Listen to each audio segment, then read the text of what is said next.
Friends, welcome back to my YouTube channel Deep NEET academy. NCERT line by line series में आपका फिर से स्वागत है।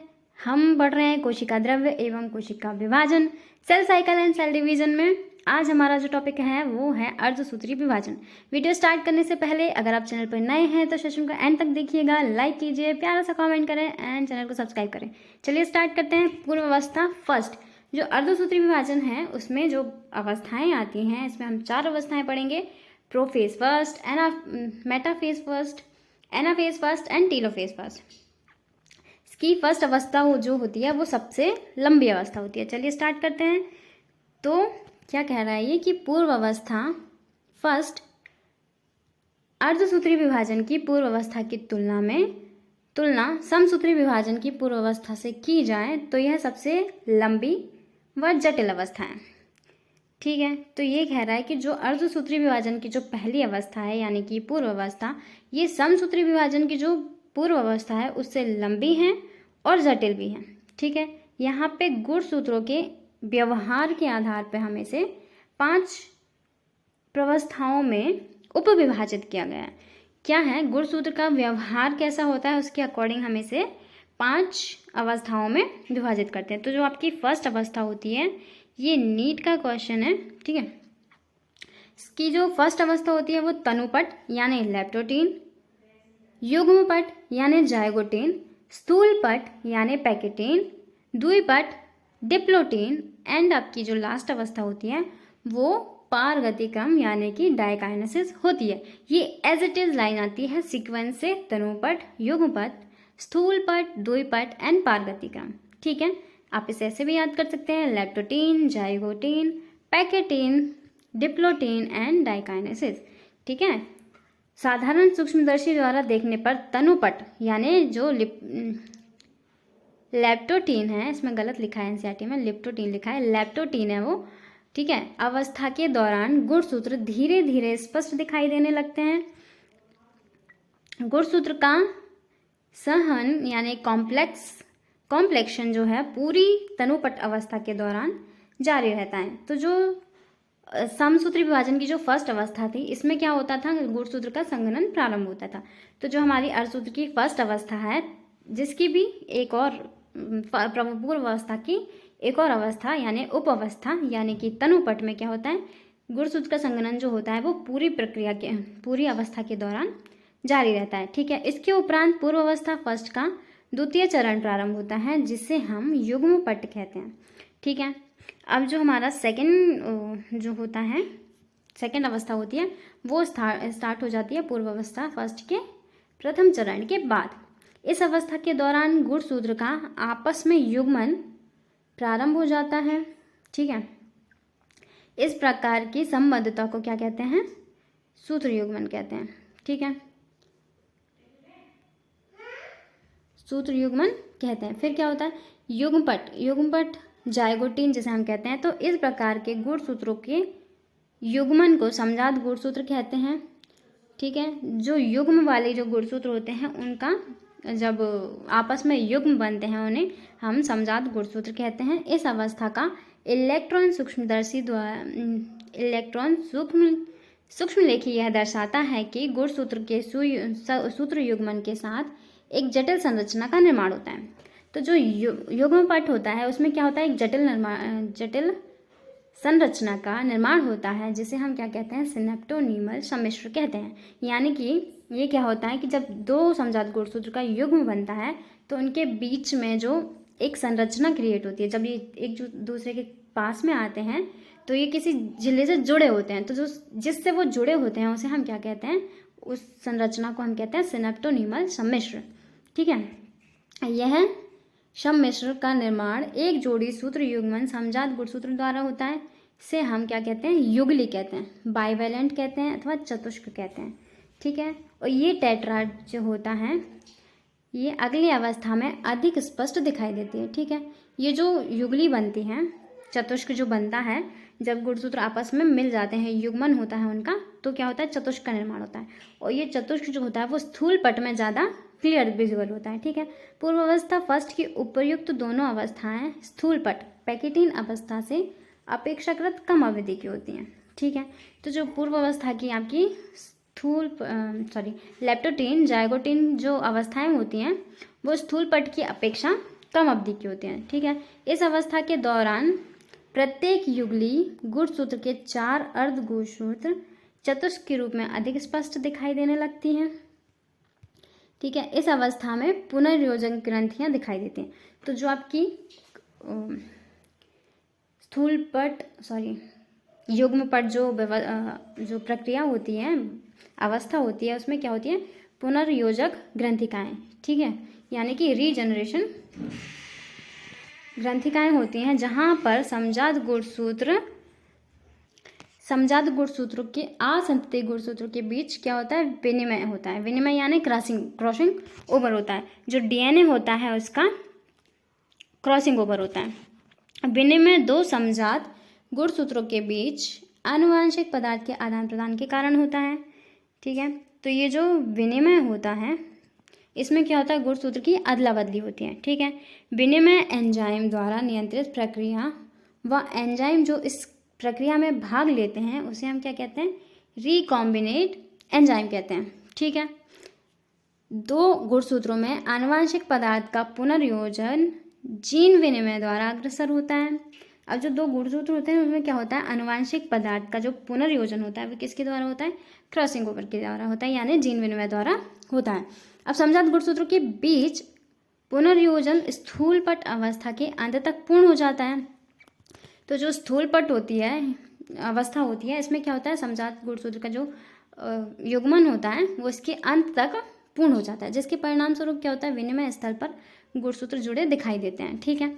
अब जैसे ये 2 गुणसूत्र हैं, ठीक है, ये 1 ये 2, इसमें क्या होगा, ये जो इतना भाग है इसका, कलर चेंज करके दिखाती है, हाँ ठीक है, ये वाला समझ लीजिए इसका है, ये हमने ग्रीन कलर से बना दिया।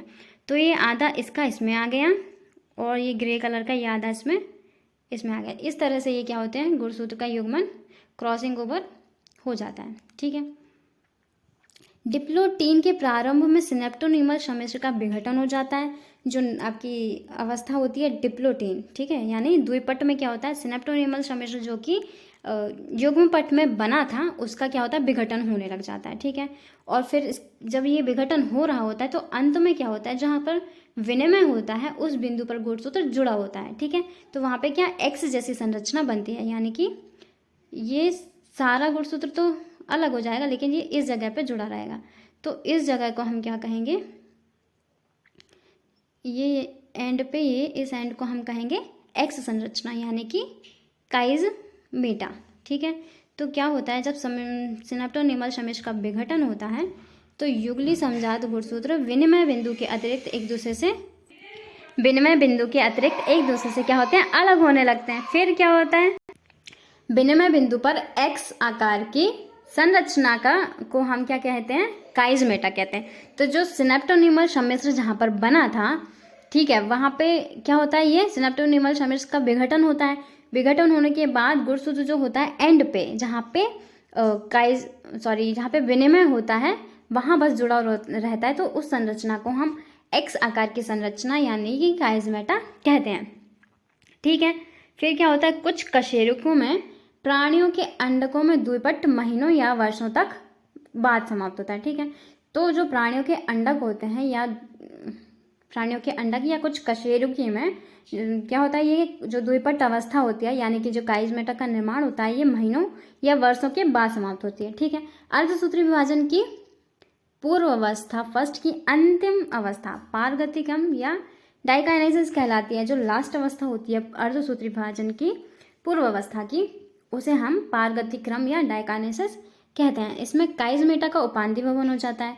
तो जो एक्स संरचना विनिमय बिंदु पर बनी थी उसका क्या होगा, पारगतिक्रम में उपांति भवन हो जाएगा, यानी कि वो भी मिट जाएगी। फिर क्या होता है, काइजमेटा के अंत होने लगता है। इस अवस्था में गुणसूत्र पूर्णतः संघनित हो जाता है और जो तर्कुतंतु होते हैं, जो कि समसूत्री विभाजन में जो हुआ था, यानी कि गुणसूत्र संघनित हो जाता है, तर्कुतंतु विपरीत ध्रुवों की ओर जाने लगते हैं। तो ये सब इसमें भी होने लगता है अर्धसूत्री विभाजन के लास्ट फेज में, यानी पारगतिक्रम में होने लगता है। तो क्या होता है, तर्कुतंतु एकत्रित होकर समजात गुणसूत्रों को अलग करने में सहायता प्रदान करते हैं। पारगति क्रम के अंत तक केंद्रिका अदृश्य हो जाती है, ठीक है, जो कि समसूत्री विभाजन की पूर्वावस्था में भी हुई थी। केंद्रिका अदृश्य हो जाती है, केंद्रक आवरण की झिल्ली विघटित होने लगती है और पारगति क्रम मध्य अवस्था की ओर पारगम गमन को निरूपित करता है, ठीक है। अब मध्य अवस्था फर्स्ट प्रारंभ हो जाती है, ठीक है। युगली गुणसूत्र मध्य रेखा पटलिका पर व्यवस्थित हो जाते हैं, जैसा कि समसूत्री अवस्था फर्स्ट में देखा था हमने कि क्या होते हैं, जो गुणसूत्र होते हैं वो मध्य रेखा पटलिका पर व्यवस्थित हो जाते हैं, ठीक है। अब विपरीत ध्रुवों के तर्कु तंतु की सूक्ष्म नलिका समजात गुणसूत्र के जोड़ों के काइनेटोकोर से जुड़ जाती है। इसमें क्या होता है, समसूत्री विभाजन में क्या होता है, जो संततिक गुणसूत्र होते हैं वो जोड़ों में नहीं होते, ठीक है। और जो मध्य अर्धसूत्री विभाजन की फर्स्ट अवस्था होती है, इसमें क्या होते हैं, समजात जो गुणसूत्र होते हैं वो जोड़ों में काइनेटोकोर से चिपक जाते हैं, ठीक है। फिर क्या होता है, पश्च अवस्था फर्स्ट आपकी स्टार्ट होती है। तो समजात गुणसूत्र क्या होते हैं, पृथक होते हैं, जबकि संतति अर्ध गुणसूत्र का गुणसूत्र बिंदु से जुड़े होते हैं। तो जो समसूत्री विभाजन की पश्च अवस्था देखी थी हमने, उसमें क्या होता था, समजात गुणसूत्र क्या होते, अर्ध गुणसूत्र पृथक हो जाते थे, जिनका गुणसूत्र बिंदु अलग हो रहा था। पर जो अर्धसूत्री विभाजन की पश्च अवस्था होती है, उसमें क्या होता है, समजात गुणसूत्र पृथक तो होते हैं, लेकिन जो उनका गुणसूत्र बिंदु है वो आपस में जुड़े रहते हैं, ठीक है। फिर हमारी अंत्यावस्था फर्स्ट प्रारंभ होती है। तो इस अवस्था में केंद्रक आवरण व केंद्रिका पुनः स्पष्ट होने लगते हैं, ठीक है, और कोशिका द्रव्य विभाजन शुरू हो जाता है। तो जैसा कि अंत्यावस्था फर्स्ट में हुआ था, माइटोसिस की अंत्यावस्था फर्स्ट में होता है कि जो केंद्रक आवरण जो होता है वो पूर्वावस्था में जो मिट गया होता है वो पुनः बनने लगता है, कोशिकांग सारे के सारे स्पष्ट हो जाते हैं, कोशिका झिल्ली जो कि विघटित हुई थी वो पुनः उसका निर्माण होने लगता है, ठीक है, वो स्पष्ट दिखाई देने लगती है। फिर क्या होता है, कोशिका की इस अवस्था को कोशिका द्विक कहते हैं। यद्यपि बहुत से मामलों में गुणसूत्र का कुछ छितराव हो जाता है, जबकि अंतरावस्था केंद्रक में पूर्णतः फैली अवस्था में मिलते हैं। दो अर्धसूत्री विभाजन के बीच अवस्था को अंतराला अवस्था या इंटरकाइनेसिस कहते हैं, ठीक है, और यह सामान्यतः कम समय के लिए होती है। इसमें डीएनए का द्विगुणन नहीं होता। इसके बाद पूर्वावस्था सेकंड आती है, जो कि पूर्वावस्था फर्स्ट से काफ़ी सरल होती है। क्या होता है, अंतरावस्था फर्स्ट में, जो पूर्वावस्था फर्स्ट में क्या होता है, गुणसूत्र का संघनन होता है, केंद्रक झिल्ली का विपाटन हो जाता है, ठीक है। तो अंत्यावस्था में जो केंद्रक झिल्ली का विपाटन हुआ था वो पुनः निर्मित हो जाती है ना, स्पष्ट दिखाई देने लगती है। जो कोशिकांग विलुप्त हुए थे वो कोशिकांग अंत्यावस्था में वापस से दिखाई देने लगते हैं, ठीक है। और जैसे ही अर्धसूत्री विभाजन की पहली अवस्था खत्म होती है, इसके बाद कौन सी अवस्था आती है, अंतरालावस्था, ठीक है। तो अंतरालावस्था जो होती है वो बहुत छोटी होती है, कम समय के लिए होती है। इसमें डीएनए का द्विगुणन नहीं होता, जैसे कि हमारी फर्स्ट अंत्यावस्था में होता है। अंत्यावस्था में डीएनए का जो द्विगुणन होता है वो सिर्फ एक बार होता है, ठीक है। इसके बाद क्या होती है, पूर्वावस्था आपकी सेकेंड, यानी कि अर्धसूत्री विभाजन सेकेंड स्टार्ट होता है, जो कि समसूत्री विभाजन के बिल्कुल एक समान होता है, ठीक है। ये है आपकी डायग्राम्स। इसमें क्या दिया है, ये देखिए, पूर्वावस्था फर्स्ट, इसमें गुणसूत्र क्या है, संघनित हुए हैं, ठीक है।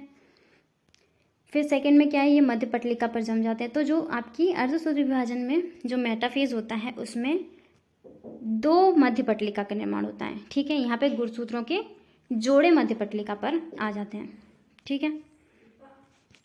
आज के लेक्चर में इतना ही रखते हैं, मिलते हैं नेक्स्ट वीडियो में। Till then take care, bye bye, thank you.